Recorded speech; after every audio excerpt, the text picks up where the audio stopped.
जिले मोहना ब्लॉक कटामा माणिकपुर और गोविंदपुर ग्राम पंचायत रे पेशा आईन दिवस पालन अवसर में प्रशिक्षण पेशा अधिनियम आदिवासी संप्रदाय को स्वयं शासन एवं सेमानंकर सांस्कृतिक प्रथा संरक्षण उपर अधिक अधिकार देता है। आदिवासी जनसंख्या को शोषण रक्षा करने लक्ष्य रखिंट सरकार।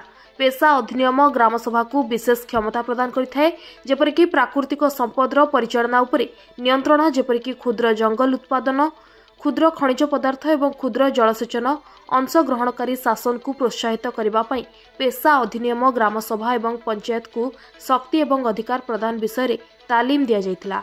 ଏହି କାର୍ଯ୍ୟକ୍ରମରେ पंचायत पीओ सरपंच और समिति सभ्य तालीम देथिबा बेले पंचायतर महिला और पुरुष माने जोग देथिले।